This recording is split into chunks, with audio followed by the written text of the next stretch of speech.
All right, ladies and gentlemen, we are going to finish up chapter 13, where we started, or where we left off, of the Watsons Go to Birmingham. That quick grab was my last step. Boom! All of a sudden, I was in big trouble. The rocky ground under my feet started sliding away from the shore. I didn't get nervous because I knew I could flap my arms like the turtle and go back to the dirt. I looked up and saw the shore was still real close. I flapped my arms and nothing happened. I stayed in the same spot. Then the rocks under my feet were gone, and I was kicking in water. With the tips of my toes, I could still brush some of the rock, but they were slipping and sliding away from the shore. I pushed away to try to swim back, and my head bobbed under the water. All the sound and light from Alabama disappeared because my eyes automatically shut, and it seemed like my ears were stuffed with cotton. I got a mouthful of water, but my head came right back up.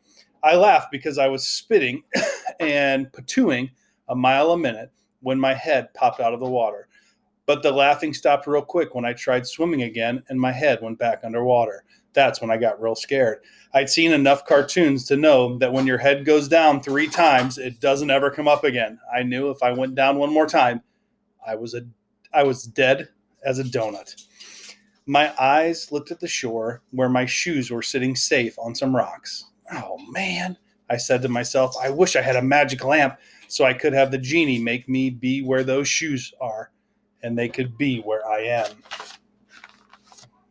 That was the last thing I thought about before I found out that Grandma Sands-and-By and Joe Collier weren't lying at all. That was the last thing I thought about before I found out the wool poo was real and big and mean and horrible, and that he didn't care at all about dragging kids into the water.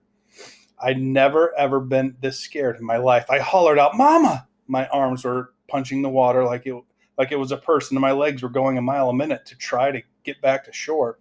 But now, even my toes couldn't find anything to touch. "Okay, Kenny," I said to myself. "You know you're going to be all right. Just get calm and swim back to land. When you count to 3, just go back to your shoes." I stopped kicking for a second and said, 1, 2, 3. Then I gave my arms one more flap to go back to shore, and down I went again. My head went under for the 3rd time, and I knew I'd never come back up again. Going down 3 times like this is just like waking up and finding yourself tied to a tree with someone saying, "Ready? Aim. Fire." That's when he came swimming real slow out of the deep, and even though my head was underneath the dark water, I could see him coming right at me. He didn't look like he was related to Winnie the Pooh at all. He was big and gray with hard, square-looking fingers.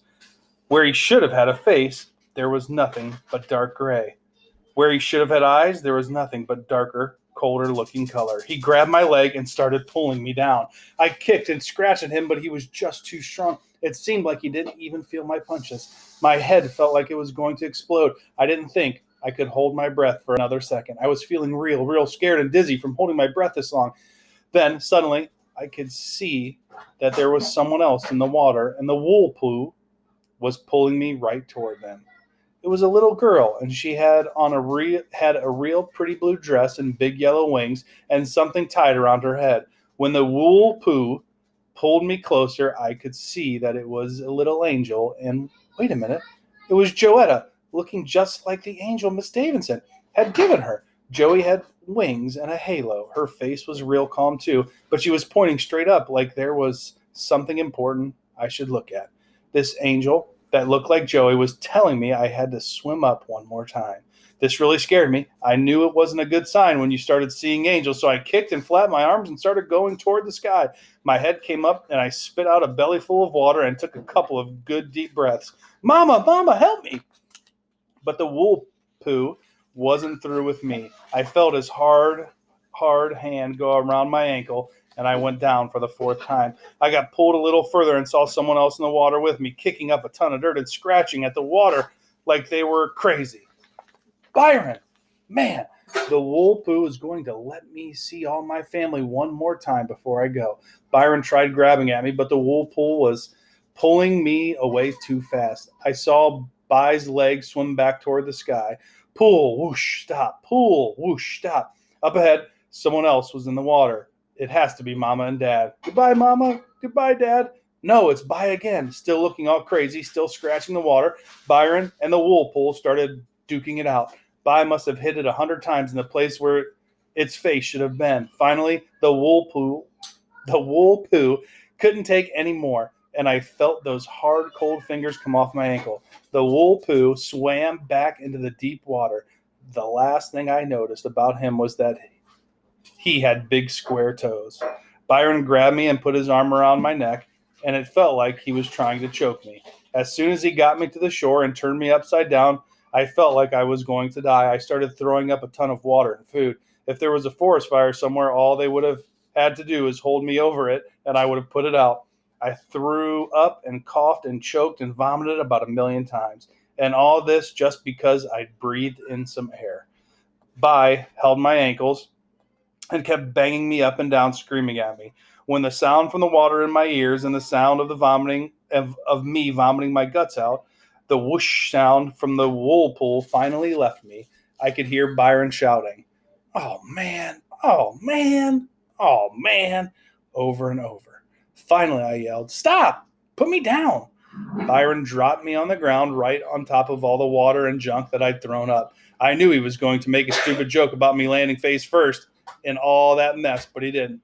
He just wrapped his arm around my shoulder real tight and put his mouth right on top of my head. Byron was shaking like he was getting electrocuted and crying like a baby and kissing the top of my head over and over. This was real disgusting. He just kept saying, "Kenny, Kenny, Kenny," a bunch of times. With his mouth wide open on top of my head, I could feel his teeth grinding into my skull, but Bai didn't care. I said, "Oh, man," and tried to make him quit, but all I could do was sit there too tired to do anything but let Daddy Cool nibble on the top of my head while he cried like a kindergarten baby. That's the end of our chapter. The next chapter we are going to read is number 14. Every bird and bug in Birmingham stops and wonders. All right, everyone. So that's all we have today. Remember to answer the question that follows in the post. And I will talk to you later. Make sure that you smash the like button over there. Mr. Gurgley's page, link's going to be up there. Subscribe. See you guys later.